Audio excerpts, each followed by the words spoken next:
कि हिंदुस्तान में भौंकने वालों की कमी नहीं है। जानते हैं भौंकने वालों की बोलो बोलो कमी नहीं है।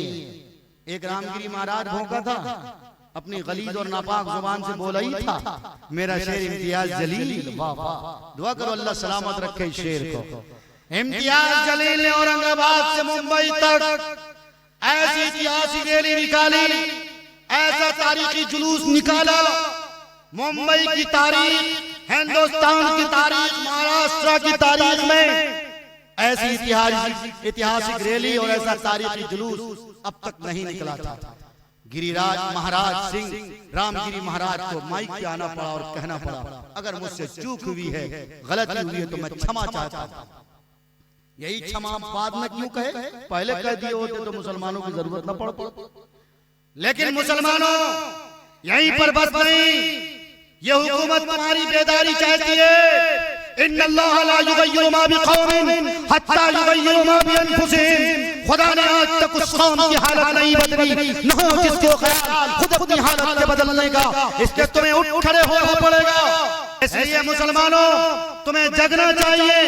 दिल बदल सकते हैं, जज्बात बदल सकते हैं, मुल्क के फिक्रो ख्यालात बदल सकते हैं, दौरे मौजूद के दिन रात बदल सकते हैं। यारो हम तुम बदल जाओ तो हालात बदल सकते हैं। बस ये कि दुनिया वालों को तुम्हें बताना पड़ेगा कि दुनिया वालों सुनो, हम मुसलमान हैं, हमारा रिश्ता इस्लाम से है, हम मोहम्मद रसूलुल्लाह के गुलाम हैं। और जब कोई मोहम्मद रसूलुल्लाह का गुलाम होता है और गुलामियत की जंजीर में जब जकड़ा हुआ होता है, जब उसके गर्दन में गुलामी की जंजीर का तौक रहता है, तो जब ये तौक सलासिल में जकड़ जाता है, जब इनके गर्दन में जंजीर का जकड़ा हुआ फंदा मिलेगा, तो याद रखो दुनिया की हर तकलीफ को ये बर्दाश्त कर सकता है, दुनिया के हर मसाइब को ये झेल सकता है, अपने बच्चों की कुर्बानी पेश कर सकता है, अपने माँ बहनों की कुर्बानी पेश कर सकता है, अपनी जगह जमीन की कुर्बानी पेश कर सकता है। लेकिन याद रखो इस अल्लाह का निजाम है, ये अल्लाह का कानून है, ये अल्लाह का सिस्टम है। अल्लाह जिसे रखना चाहे उसे कोई नहीं मिटा सकता, अल्लाह जिसे रखना चाहे उसे कोई मिटा नहीं सकता। मुसलमानों तुम्हें बताना पड़ेगा,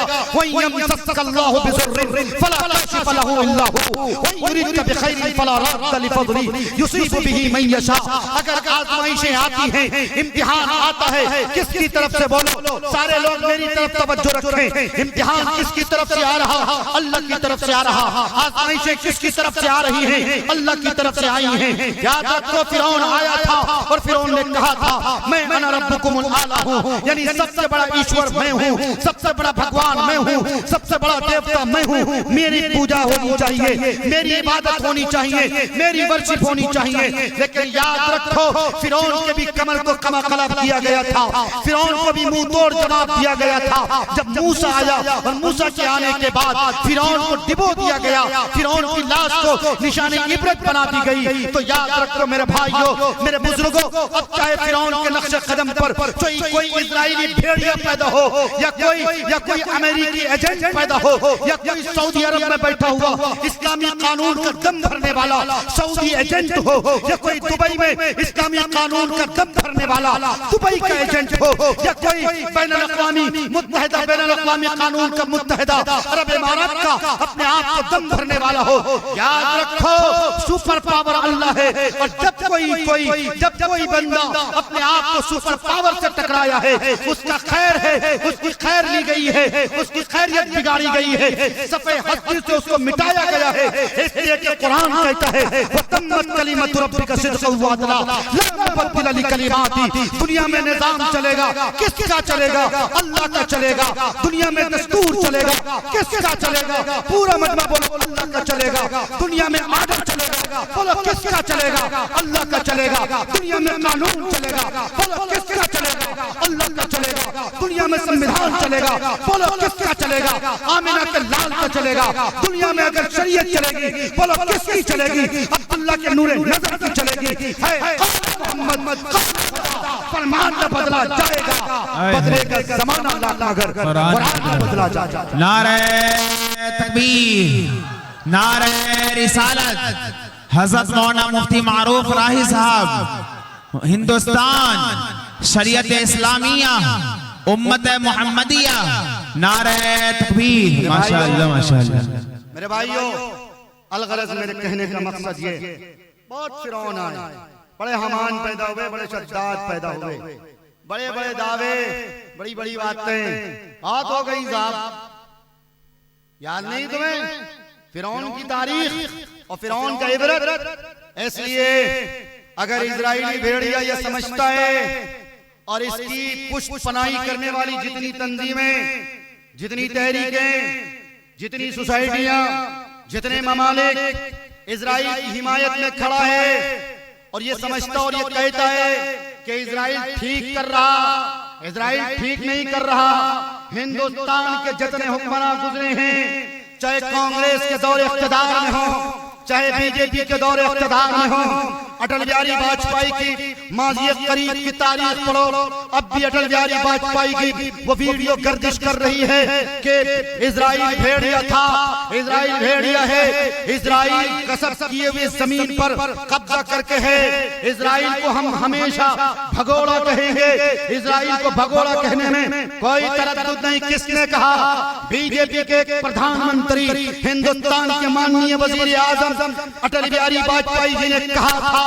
लेकिन क्यों आज हिंदुस्तान की ये दोगली हुकूमत इजराइल को भेड़िया नहीं कह पाती, इजराइल को दोगली हुकूमत नहीं कह पाती? फिलिस्तीन की हिमायत में अटल बिहारी वाजपेयी जी खड़े थे और कहा था हम जब तक हैं, हुकूमत बदली है, नीयत नहीं बदली है, कुर्सी नहीं बदली है, संविधान नहीं बदला है। हिंदुस्तान का संविधान यही कहता है। चूंकि बाबा भीमराव अंबेडकर 2 साल पूरी दुनिया के चक्कर लगाए और देखा कि पूरी दुनिया में कितने कल्चर, कितनी सोसाइटी, कितने रंग, कितनी बिरादरियां, कितने मज़ाहिब, कितने अदियान, कितने रंग नस्ल के लोग रहते हैं। उन सारे लोगों के हिसाब से हिंदुस्तान का संविधान तैयार किया गया, हिंदुस्तान का कानून तैयार किया गया। इस हिंदुस्तान के संविधान में कितनी खूबसूरती है। होली के रंग दिखते हैं तो ईद में सेवैयां दिखती हैं।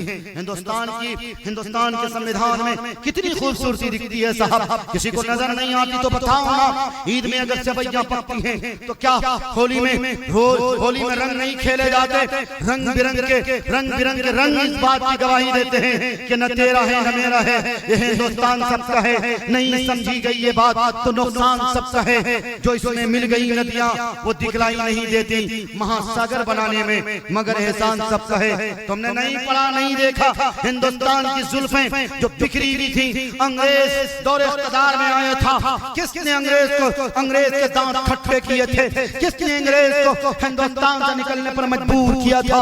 किसने सबसे पहले इनकलाब के नारे दिए थे? बताओ ना ये हुकूमत बताए ये हिंदुस्तान की दोगली हुकूमत और इनके जो सरबराहान हैं हमारे बिहार और बिहार के सीमांचल के कानून और फिर सीमांचल की हवा को बिगाड़ने के लिए कुछ ऐसे मनचले लोग आ जाते हैं और कहते हैं कि सीमांचल में मुसलमानों को हिंदुओं से डरे, हिंदुओं से खौफ नहीं है। झूठ बोलते हो तुम, मक्कारी कर रहे हो। तुम हिंदुओं के वोट को बटोरना चाहते हो। अरे हम जिस जगह से ताल्लुक रखते हैं, हमारे हिंदू भाइयों की तादाद कम है, लेकिन उसके बावजूद अल्हम्दुलिल्लाह गर्व से, फख्र से हिंदू भाइयों से गले लगाते और कहते हैं इंसानियत की बुनियाद पर, चूंकि हमारे प्रोफेट, हमारे नबी, कायनात के सरदार, जो चरिंद परिंद के भी नबी थे, इंसानियत के नबी भेजे गए। वमा अरसलनाका इल्ला रहमतल लिल आलमीन। कुरान ने ये नहीं कहा वमा अरसलनाका इल्ला रहमतल लिल मुस्लिमीन। मुसलमानों के सिर्फ नबी नहीं थे, बल्कि आप इंसानियत के नबी थे, आप चरिंद परिंद के भी नबी थे। हिंदू भाइयों से हमने कहा अगर मोहम्मद रसूलुल्लाह सिर्फ मुसलमानों के नबी होते तो गॉड फेरी हैगनेस ने कैसे ये बात कही थी? The social services and welfare work are regarded very important and highly valuable to each and every place. Nowadays many organisations and centres are बताओ गॉड फेरी हैगनेस जिसने अपोलोजी फॉर मोहम्मद बाद में किताब लिखी द 100 लिखकर उसने ये बात कही और दुनिया वालों से कहा हमने द 100 में पूरी दुनिया के जो बड़े बड़े स्कॉलर, बड़े बड़े ज्ञानी, बड़ी बड़ी शख्सियतें गुजरी हैं, उन सारे लोगों का हमने नाम दर्ज किया।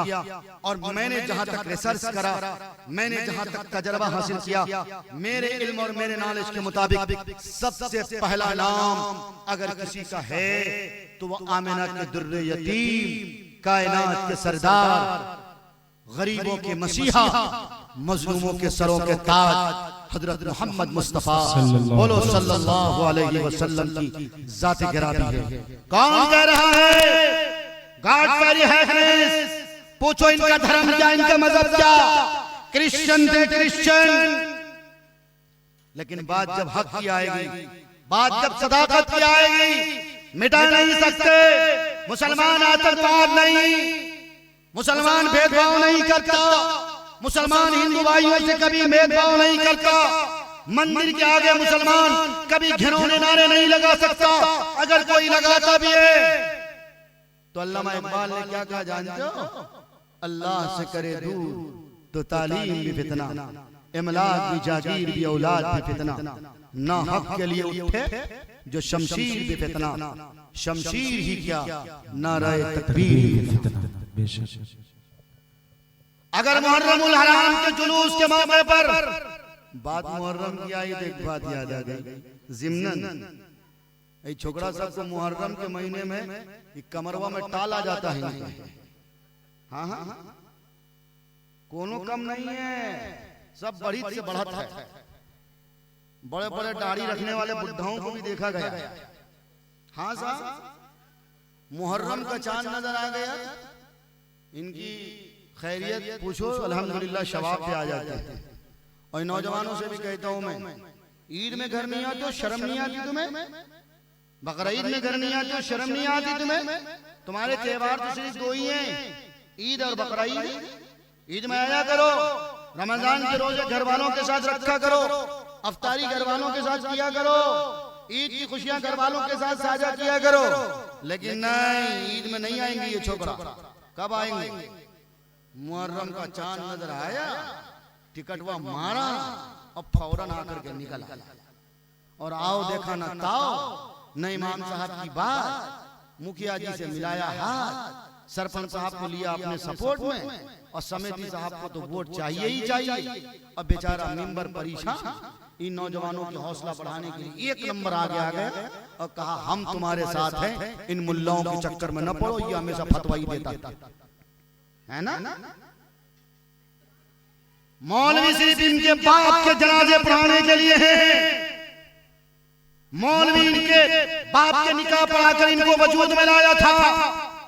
मौलवी इनके बच्चे पैदा हो जाए तो इनके बच्चों के कान में अजान देने के लिए बाप की पपौती समझे मौलवी को, इमाम को तुम घर के रखेल समझो। याद रखो, मेरे नबी का फरमान है, मन हानल आलिम फक़द हानल इल्म वक़द हानल इल्म फक़द हानल्लाह वक़द हानल्लाह फक़द हानन नबी। जिसने आलिम की तौहीन की उसने इल्म की तौहीन की, और जिसने इल्म की तौहीन की उसने नबी की तौहीन की, और जिसने नबी की तौहीन की उसने अल्लाह की तौहीन की। और समझ लो, जिसने अल्लाह की तौहीन की उसका ठिकाना डायरेक्ट जहां लाठी खेल करके अखाड़ा लगता है ना, मुहर्रम का करबला बोलते हैं उसको ना, वहीं उसका ठिकाना होता है। और कौम की बेइज्जती देखो, गरीब की बच्ची की शादी होती, मुस्लिम इमाम ग्रुप वाले पहुंचते हैं, मौलाना महबूब मजाहिरी साहब और इनकी पूरी टीम मस्जिद से ऐलान करते हैं, फलनवा गांव में एक बच्ची की शादी होनी है, बहुत गरीब है, यतीम है, जो नौजवान कमाते हो 2-4 हजार 200-400 रुपए दे दो, 1 टका नहीं निकलता। निकलता नहीं निकलेगा। पैसा कब निकलेगा? डालेगा पैंट में हाथ, और बेटा सलमान खान की नकल करता है हेयर स्टाइल, और पैंट ढीली रहेगी, और उसके बाद निकलेगा या अररिया रानीगंज या तो मधेपुरा पूर्णिया ढोल खरीद के लाएगा, और सड़क में चौराहों में जाम करेगा, और हवा की बेटियों को भी ले लेगा और सबको नचाएगा, खुद भी नाचेगा, हवा की बेटियों को भी नचाएगा। गलत कह रहा हूं मैं? कौन करेगा दूर बताओ? अरे दूसरों की इस्लाह बाद में करना, अपनी इस्लाह पहले करो। कैसे तहफ़्फ़ुज़ औक़ाफ़ पर बात करोगे? कैसे तुम नामूस से रिसालत की बात करोगे? तुम्हारे घर में भी बुराइयां। मेरे भाइयों, पहले घरों की बुराइयां नहीं दूर करोगे? ए नौजवानों, क्या तुम आइंदा साल से अखाड़ा बनाओगे? हाथ उठा के वादा करो ना इंशाल्लाह। नहीं करोगे ना, ढोल वोल खरीद के लाओगे, मत लाया करो।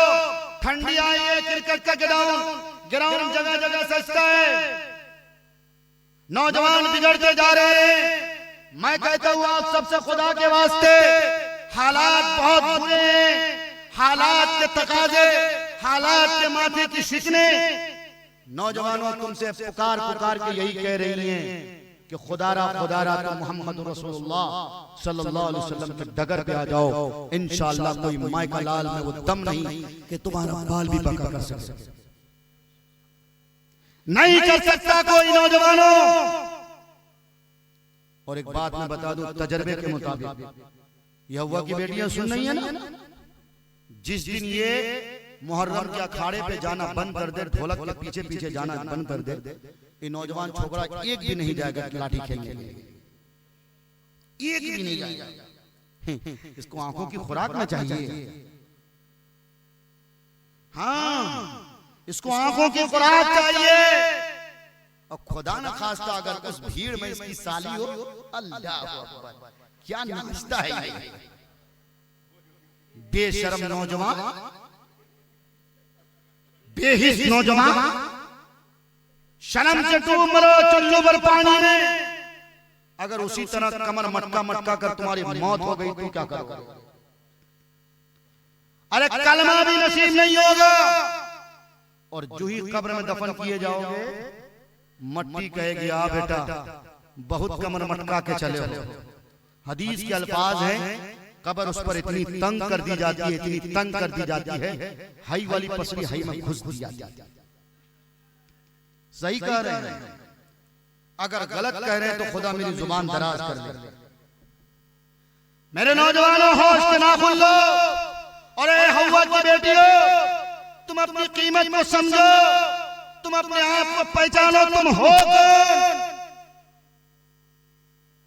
तुमने अपने आप को नहीं पहचाना, तुम वही मुकद्दस ख़वातीन की जमात हो जिसने मक्के के कैद साली के आलम में मक्के के लोगों के चूल्हे जलाई थी।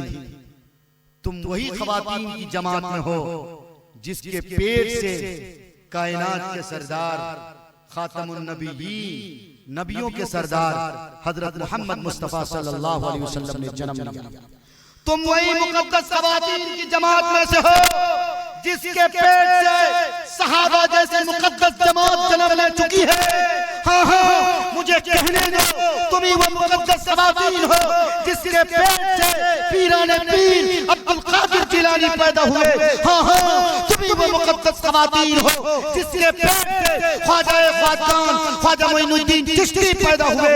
तुम ही वो मुकद्दस ख़वातीन हो जिसके पेट से साबित कलियरी पैदा हुए, जिसके पेट से हजरत निजामुद्दीन औलिया पैदा हुए, हजरत बख्तियार काकी पैदा हुए, हजरत कासिम नानोतवी पैदा हुए, हजरत रशीद अहमद गंगोई पैदा हुए, हजरत हकीमुल उम्मत थानवी पैदा हुए। हाँ हाँ तुम ही वो मुकद्दस ख़वातीन हो जिसके पेट से हजरत कारी तैयब पैदा हुए, हजरत हुसैन अहमद मदनी पैदा हुए। तुम ही वो मुकद्दस ख़वातीन हो जब तुम अपनी आंखों की हिफाजत करती हो, लेगिंस शरारा गरारा नहीं पहनती हो, दुपट्टे को सर का बोझ नहीं समझती हो, बुर्के को टाइट नहीं पहनती हो, तो तुम्हारी गोद से कोई मुफक्किर इस्लाम हजरत मौलाना सैयद अबुल हसन अली हसन नदवी जैसी शख्सियत पैदा होते हैं। लेकिन जब तुम बिगड़ जाती हो, अखाड़े के पीछे पीछे चलती हो, कव्वाली और साइकिल रेस की मजलिस में जाती हो, जब कोई ऐसी मजलिस में जाती हो जहां नौजवानों की भीड़ हो, जहां नौजवानों की आंख की खुराक बनती हो, जब तुम घर से निकलती हो और पायल के झनर झनर की आवाज निकलती है, तो फिर तुम्हारी गोद से न कोई कुतुब पैदा होते, न कोई अब्दाल पैदा होते, न कोई वली पैदा होते, न कोई आलिम और हाफिज और कारी पैदा होते, बल्कि तुम्हारी गोद से और तुम्हारे पेट से कोई दहरिया पैदा होता है, कोई सलमान खान की नकल करने वाला एक्टर और एक्ट्रेस और उनके हेयर स्टाइल वाला हेयर रखने वाला कोई हिजड़ा पैदा होता है। इसलिए मेरी माओ बहनों, फैसला तुम्हें करना है कि तुम्हें किस रुख पे जाना है। आज हम में से हर एक की शिकायतें यही हैं कि हमारी औलाद हमारी नहीं सुन रही है ना मेरा भाई, आपकी शिकायत भी है ना, हमारी शिकायत भी है, हम सबकी यही शिकायत है। मैं एक बात कुछ और कर रहा था लेकिन इधर आ रहा। मेरे भाइयों याद रखिए, इस शिकायत को दर्ज कराने से पहले हमें अपने दामन में झांकना है। हमने और आपने अपनी बहन बेटियों को जो लिबास दिया है, इंसाफ करके बताओ क्या वो इस्लाम वाला लिबास है? दिल पे हाथ रख के बताओ, क्या लेगिंग्स पहनना इस्लाम में जायज है? लड़कवा सबको चाहिए था कि टखनों से ऊपर पैंट पहने, टखनों से ऊपर पजामा पहने, लेकिन लड़कवा सब इतना झूला झूला के पहनता है, लटका लटका के पहनता। अल्लाह ये मुतफर्रिकात बातें हमने अपने भाइयों के सामने की हैं, अल्लाह बहनें भी सुन रही हैं, अल्लाह हम सबको सुनने से ज्यादा, हमें कहने से ज्यादा हम सबको अमल की तौफीक अता फरमावे। जमाने को शायद बताना पड़ेगा, नया रंग अपना दिखाना पड़ेगा, फकत तस्बीहों से नहीं मिलती जन्नत, खुदा के लिए सर कटाना पड़ेगा। जो तारीकियों को जहां से मिटा दे, दिया कोई ऐसा जलाना पड़ेगा जहां पर मोहब्बत का हो बोलबाला, शहर को ऐसा बसाना पड़ेगा। सिरातल लदीना अनअमता अलैहिम, तुम्हें खुद को इस पे चलाना पड़ेगा। जो आसी है मग़ज़ूब है ज़ालिमीन, तुम्हें खुद को इससे बचाना पड़ेगा। व आखिरु दावाना अनिल हम्दुलिल्लाहि रब्बिल आलमीन।